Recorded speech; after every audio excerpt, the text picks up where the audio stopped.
जागतिक हवामान संघटनेनं गॉडझिला अल निनोचा अत्यंत भयंकर इशारा दिलेला आहे। यामुळे देशामध्ये पुढील 3 महिने दुष्काळ किंवा पुराचा मोठा धोका निर्माण होऊ शकतो असा अंदाज वर्तवण्यात आलाय। मात्र आयओडी आणि एमजेओ या 2 प्रणाली भारतामध्ये या दुष्काळ पूरपरिस्थितीपासून वाचवू शकतात, तर दुसरीकडे राज्यामध्ये पुढील 48 तासांमध्ये वादळी पावसाचा अंदाज आहे। शेतकऱ्यांची झोप उडवणारा नवीन हवामानाचा अंदाज जाहीर। आधीचे सगळे अंदाज चुकले आहेत। हवामान विभागाकडून मान्सूनची नवी तारीख आता जाहीर करण्यात आली आहे। आता या तारखेआधी पेरणी करू नका, कारण मान्सून उलटा फिरलाय। मान्सूनचा वेग बदललाय, ज्यामुळे हवामान खात्याने मान्सूनचा एक नवीनच अंदाज आता दिलेला आहे आणि ज्यामध्ये खास शेतकऱ्यांसाठी सुद्धा एक तातडीची सूचना या ठिकाणी देण्यात आली आहे। या तारखेआधी पेरणी करू नका, कारण की सगळे जुने अंदाज आता खोटे ठरले आहेत। काही दिवसांपूर्वी मान्सून अंदमानामध्ये दाखल झाला आणि केरळकडे तो वेगाने येतोय अशा प्रकारच्या चर्चा सुरू होत्या, पण सुपर एल निनोने मान्सूनचा प्रवास थांबलाय आणि ज्यामुळे आधीचे सगळे अंदाज चुकले आहेत आणि शेतकऱ्यांची झोप उडवणारी बातमी आता समोर येत आहे। आता सगळ्या पेरण्या फेल होणार। जर या तारखेआधी पेरणी केली तर शेतकऱ्यांना दुबार पेरणी करावी लागणार, ज्यामुळे आधी ज्या तारखा सांगितल्या होत्या त्या सगळ्या तारखा आता खोट्या निघाल्या आहेत। कालपर्यंत बातमी आली होती मान्सून लवकर येतोय, पण अचानक पॅसिफिक महासागरामध्ये एक अशी विचित्र घटना घडली जिचा संपूर्ण फटका संपूर्ण जगाला बसतोय। 2 दिवसापूर्वी तुम्ही पाहिलं असेल की राजस्थानमध्ये एका मोठ्या प्रमाणाचं वादळ आलं होतं, ज्या वादळामध्ये अक्षरशः सूर्य झाकाळला होता। तर चक्रीवादळाचा धोका उत्तर महाराष्ट्रामध्ये सुद्धा सांगितला गेला होता।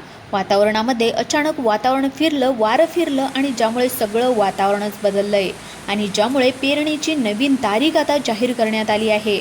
महाराष्ट्रातील तब्बल 21 जिल्ह्यांमध्ये चिंताजनक परिस्थिती निर्माण होणार अशी बातमी आता समोर आली आहे। एक बातमी जेव्हा हवामान विभागाने एक ताजा अंदाज जाहीर केला, ज्यामुळे आधीचा तो सगळा अंदाज जो काय होता तो सगळा फेल गेलाय। नवीन तारखा जाहीर झालेल्या आहेत।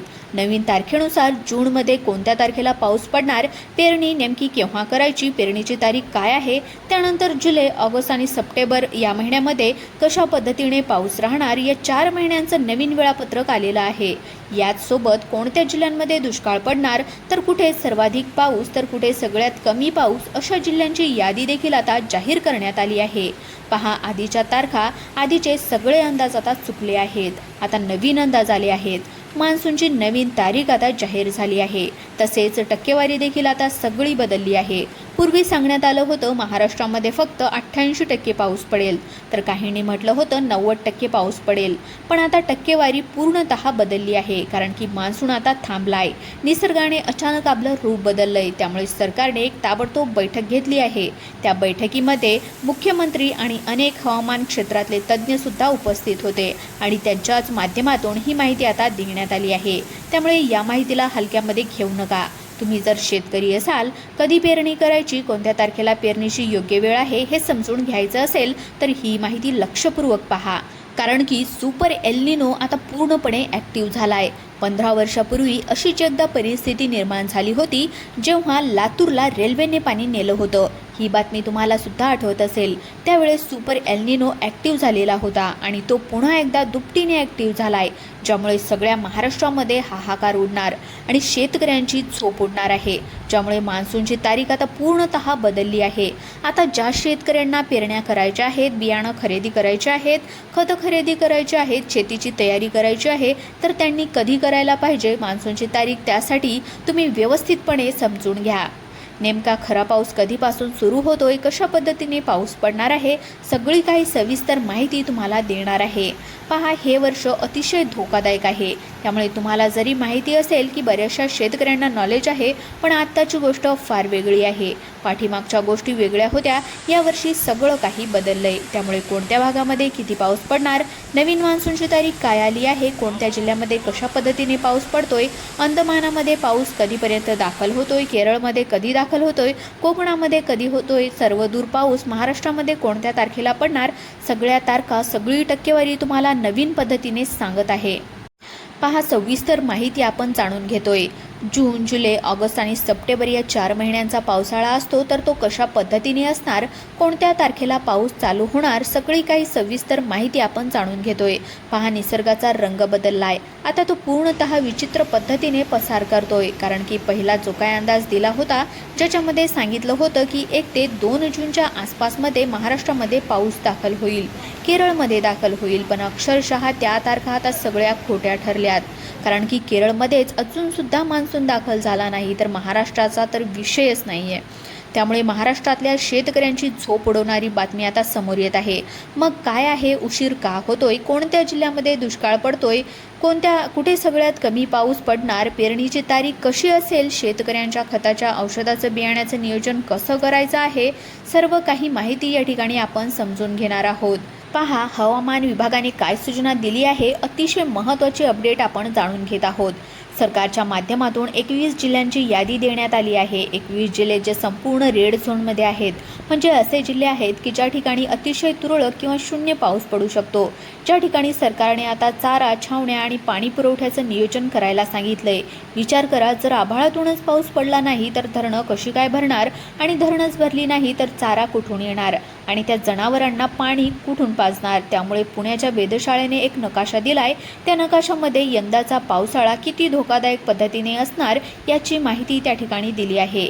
एक उलटा परिणाम आता पावसावर होतोय. काही दिवसापूर्वी दुष्काळाची चर्चा होती. दुष्काळ पडणार, एल निनोचं संकट त्या ठिकाणी येणार, अशा प्रकारे सांगितलं जात होतं. पण आता असं सांगण्यात आलंय की ऑगस्ट सप्टेंबरमध्ये पावसाचा खंड पडेल. पण झालं असं की सुरुवातीला सांगितलं पाऊस लवकर येतोय, पण आता लवकर नाही तर पाऊस सुरुवातीलाच उशीर करतोय. त्यामुळे जून जुलैचा विषय सोडा, ऑगस्ट सप्टेंबरमध्ये तर अतिशय अवघड होणार. मग नेमकं काय बदल होतोय, कोणत्या तारखा बदलल्यात, शेतकऱ्यांनी नेमकी पेरणी कधी करायची, कधीपासून बियाणे टाकायचे, शेतीची तयारी कशा पद्धतीने करायची, कोणत्या जिल्ह्यामध्ये कमी पाऊस, कुठे जास्त पाऊस, सगळी काही माहिती आपण जाणून घेतोय.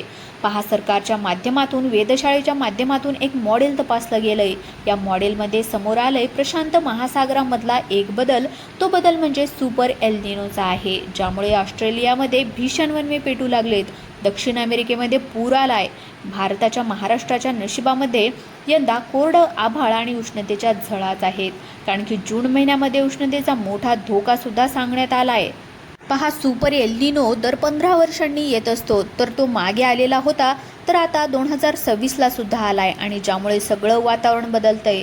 पुणे वेधशाळेने दिलेल्या माहितीनुसार येणाऱ्या काही दिवसामध्ये प्रचंड तापमान वाढणार आहे. संपूर्ण जून महिन्यामध्ये उष्णतेची लाट कमी होणार नाही, तर उलटी वाढणार आहे. 47 अंशापर्यंत तापमान जाऊ शकतं, ज्यामुळे विदर्भातले ब्रह्मपुरी, चंद्रपूर, अकोल्यामध्ये तापमान वाढेल. या मॉडेलचा अभ्यास केला तर असं सांगितलं गेलं की जून, जुलै, ऑगस्ट आणि सप्टेंबर या महिन्यामध्ये परिस्थिती राहणार आहे. कुठे कुठे पाऊस पडणार, पेरण्या कधी करायच्यात, या संदर्भातली माहिती आपण जाणून घेतोय. आता ही जी काही माहिती आहे ती हवामान विभागाच्या माध्यमातून आली आहे, त्यामुळे या माहितीला हलक्यामध्ये अजिबात घेऊ नका. पहा, 7 मॉडेलचा अभ्यास केला आहे, ज्यापैकी या ठिकाणी 7वं जे काही मॉडेल आहे तर ते महाराष्ट्रासाठी अतिशय महत्त्वाचं आहे. कारण की याच्यामध्ये खास महाराष्ट्रासाठी माहिती दिलेली असते. 7व्या मॉडेलमध्ये असं स्पष्ट दिसलंय की मान्सूनच्या सुरुवातीला म्हणजे जून महिन्यामध्ये कदाचित थोडाफार पाऊस पडेल, पण जून, जुलै, ऑगस्ट आणि सप्टेंबर या 3 महिन्यामध्ये, या 3 मुख्य महिन्यामध्ये परिस्थिती अत्यंत बिकट असणार आणि गंभीरसुद्धा असणार आहे. जुलै, ऑगस्ट आणि सप्टेंबर महाराष्ट्रातल्या 36 जिल्ह्यापैकी 36 जिल्ह्यासाठी खूप अवघड असणार आहेत. कारण की जो काही सर्वदूर पाऊस असतो किंवा जो काही मोसमी पाऊस असतो तर तो सलग पडणार नाही. केवळ तुरळक ठिकाणी या ठिकाणी मध्यम ते जोरदार पाऊस पडणार आहे. पण धुवाधार म्हणजेच जे काही पाण्याची ओली खाली घेऊन जाईल असा पाऊस पडणं अतिशय कमी शक्यता या ठिकाणी वाटत आहे. मग पेरण्या वाया जाणार का? मग कधी पेरण्या करायच्या? तर यासाठी शेतकऱ्यांसाठी एक महत्त्वाची विनंती करण्यात आली आहे. जून महिन्याच्या सुरुवातीला घाईघाईने पेरणी करू नका, अशी स्पष्ट आणि टोकाची सूचना देण्यात आली आहे. मग पेरणीची तारीख काय? तर आताच्या सध्याच्या अंदाजानुसार साधारणपणे 16, 17, 18 जूनपासून महाराष्ट्रामध्ये पाऊस सर्वदूर येण्याची शक्यता वर्तवण्यात आली. मग साधारणपणे 18 जूनपासून साधारणपणे 30 जूनपर्यंत हा जो काही काळ आहे तर हा पेरणीचा काळ असू शकतो असं सांगण्यात आलंय. आणि ही तारीख राज्यातल्या प्रत्येक भागामध्ये वेगवेगळी सुद्धा होऊ शकते, कारण की त्याच्यामध्ये सांगितलं गेलं आहे की जोपर्यंत 75 मिलीमीटर ते 100 मिलीमीटरपर्यंत तुमच्या शेतामध्ये ओल जात नाही, म्हणजे तुम्ही खड्डा खणून एक 7.5 सेंटीमीटर ते 10 सेंटीमीटरपर्यंत जर ओल नसेल तर पेरणी करू नका. साधारणपणे तुमच्या शेतामध्ये खड्डा खंदा एखाद्या काठीने एखादा छोटा खड्डा खणून तुम्ही त्या ठिकाणी तुमची ओल तपासून घ्या आणि जर ती ओल असेल तरच पेरणी करा. अशा पद्धतीच्या सूचना त्यांच्या मार्फत देण्यात आलेल्या आहेत आणि ती जर ओल नसेल तर कुठल्याही प्रकारची तुमची जी आहे तर ती पेरणी सक्सेस होणार नाही. तर अशा प्रकारच्या सूचना या ठिकाणी दिलेल्या आहेत. मित्रांनो, ही एक सूत्रांमार्फत माहिती मिळालेली आहे. त्यामुळे जर तुम्हाला अशाच प्रकारची माहिती पाहिजे असेल, रोज पाहायला आवडत असेल तर आत्ताच आपल्या यूट्यूब चॅनलला सबस्क्राईब करून घ्या. धन्यवाद.